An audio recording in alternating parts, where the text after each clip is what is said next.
In Australia, a box of Primaris Space Marines are a recommended retail price of $110. And with that, we make 10 little guys, which means they're about $11 each. But if we're only budgeting in the intended completed models, that makes the sprues free. Don't tell them that, they'll start charging more. Wait, no.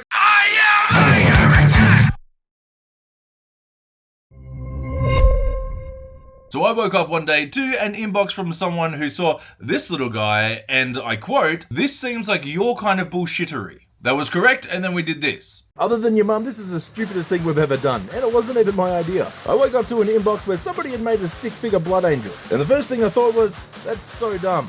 I love it. I love it so much that I want an entire kill team like this. There's so many people in this hobby that take it far too seriously for a fictional setting. But to be fair, if you take a fictional setting too far, you don't have to pay tax. I've never really understood how the most powerful being in the universe always needs money, and he still owes Rufus $12.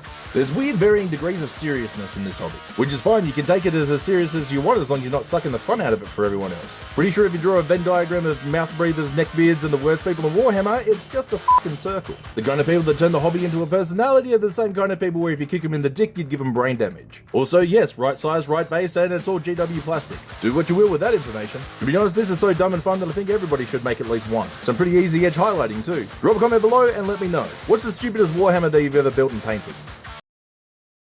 So yeah, let's do more of that. So it turns out this might have been mine and a lot of other people's destinies.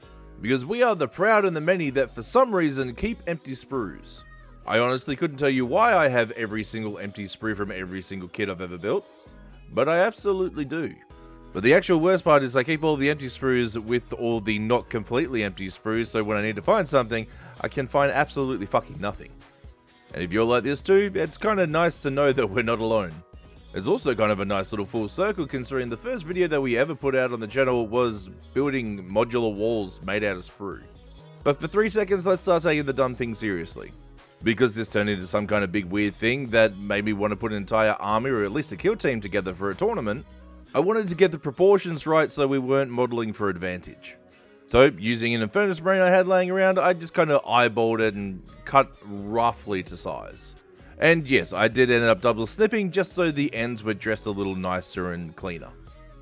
Okay, there were a casual few dozen comments asking what glue and what nippers I use. So the clippers are Godhand SN120s. They're a single-bladed nipper, which is why everything is so clean.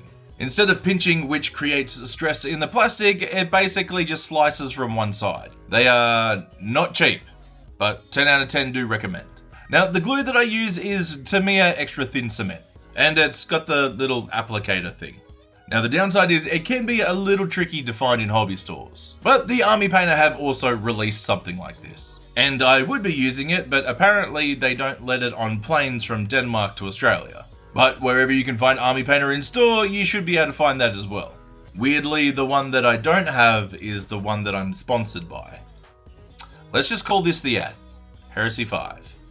Unless you're going for something that's going to look like the Blair Witch Project logo, the arms and legs, if you add a little bit of articulation, start to become a lot of pieces that are all roughly the same size, but not quite. So if you're trying to use a little bit of forethought, don't make a big pile. I learned this the hard way. On the plus side, because these are so simple to get ready, it doesn't take a lot just to do them one by one. So as you're getting set up, just lay everything out. It looks like stop art animation. Your best friend here are going to be a decent pair of clippers, because finding the easiest way to make a nice flat surface is really going to help when it comes to cutting angles so you've got somewhere to glue the limbs on. And even though we're going to go for a little more articulation in the knees and elbows, I still start off with a straight.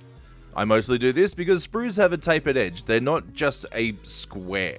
It's technically a trapezoid.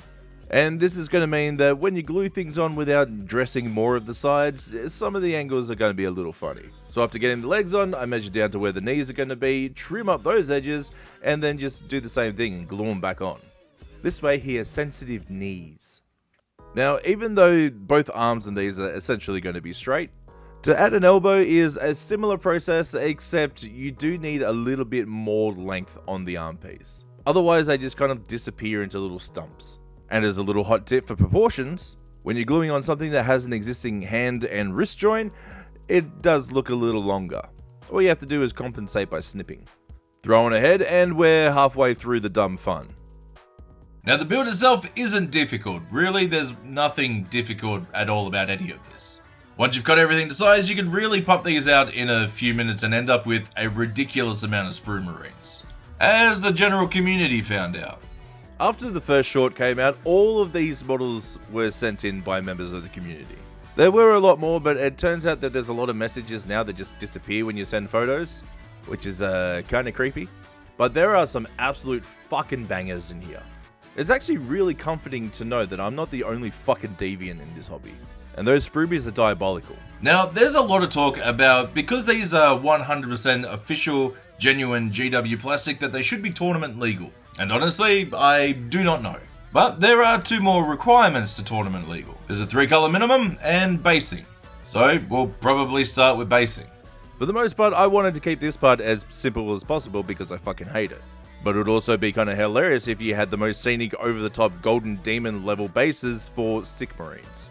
And to be completely honest, if we were ever going to hold a painting competition for the channel, it's most likely going to be sprue marines with a hell of a lot of basing. But for now, this is just super glue and whatever packet of dirt comes in the army painter basing box thing. And yes, that's a tactical sprue rock. It'd be rude not to. Alright, let's get some colors going. Just like with any other kit bash or conversion, it's the priming that weirdly brings everything together here. And also, absolutely, yes, technically, if you use a few different sprues from a few different kits, this is absolutely a kit bash. Using that infuriating logic, this may be a Tau Marine, which does actually make me wish I had a few extra Tau kits because fish sticks. If we did this with the fire team, it'd be fucking illegal not to call them fish sticks. And to be completely honest, to keep running with the pun, I absolutely would 100% ground down sprue and start gluing and crumbing them. Now obviously you could paint whatever color you wanted. If you wanted to paint it the same as the rest of your army and just kind of slip it in and see if somebody notices, do that. But for this video specifically, I did give a little bit of a hat tip towards stick death. Some people may see Blood Angel, Ultramarine Salamander, Imperial Fist. I see red, green, blue, yellow. Have you ever really wanted to work on your edge highlighting? Yeah, me neither, but at least this time it won't make you want to put the paintbrush up your nose until you hit the reset button. Real quick, edge highlighting advice is generally deceptive. The most common technique, you're told to kind of load up your brush as a normal layer and then just use the sides of it against whatever corner and edge you can find. And to be completely honest, it does not track on most models. I'm not disputing that it's not the easiest and cleanest way to get an edge, but you can't always use the side of your brush to get things. Sometimes you just have to give in and give it the tip. Even with these goddamn sprue marines, I could only do the edges on the body with the side of the brush before coming to the helmet and having to use the tip just like every other application.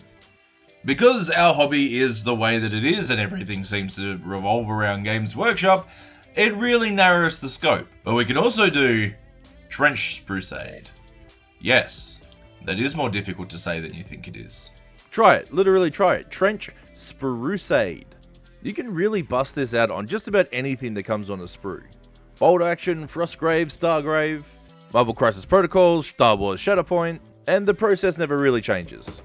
But the real question is, why has this become such a thing lately? And I can't talk for anybody else, even though I have the assumption. But for me, it's finally just something that's not serious. Every corner of this hobby seems to have its own version of an elite fuckwit. There's a bunch of jackasses from the painting side, the lore enthusiasts have taken so far to turn this into a personality, and then of course the ones that roll dice. And while most people would say it's the tournament players that are the worst, I don't really buy it. That theory kind of gets shot down when the #1 player in the world currently is Phil the Glacial Geek, who is one of the nicest guys that you will meet in or out of the hobby. So while something like this may be a flash in the pan, it's pretty fucking refreshing.